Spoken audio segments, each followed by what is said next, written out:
kasih di dalam Kristus. Dari Harvest Butik Abraham menyapa. Tema kali ini adalah membangun intimasi dengan Tuhan. Mengapa sih kita harus membangun keintiman dengan Tuhan?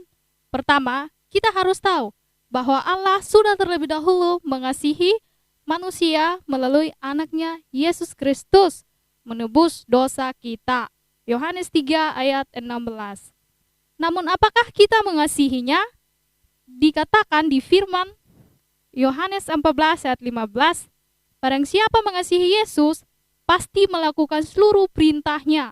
Di Yohanes 14 ayat 12 juga tertulis, barang siapa percaya kepadaku, ia akan mengerjakan apa yang aku lakukan. Artinya, apa yang Yesus bekerjakan, kita lakukan juga. Namun, yang menjadi question is, bagaimana kita mengetahui kehendak Bapa itu? Yang pasti, kita harus merenungkan firman dong. Tapi, bagaimana kita memahami firman itu?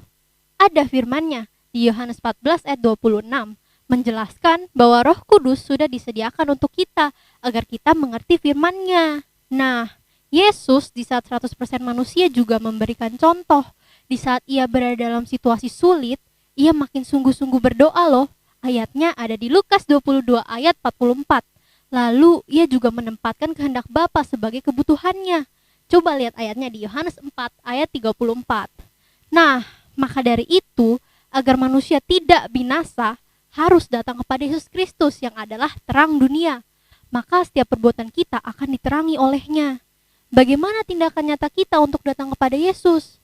Yang pasti kita harus membangun hubungan dengan firman Tuhan dengan cara kita harus merenungkan firman yang semuanya ada di Bible.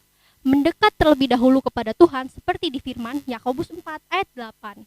Tapi jangan lupa, setelah kita mendekat kepada Tuhan, kita harus melembutkan hati kita agar setiap tuntunan yang kita dapat bisa diterima dan diterapkan dalam kehidupan kita. Ada di Ibrani 3 ayat 7.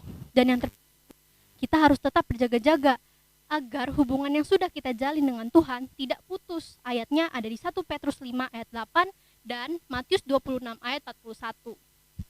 Baik, sekian dari kami. Semoga saudara-saudari tetap semangat dalam Kristus, makin mantap imannya, dan bertahan sampai akhir. Roh Kudus menyertai. Shalom.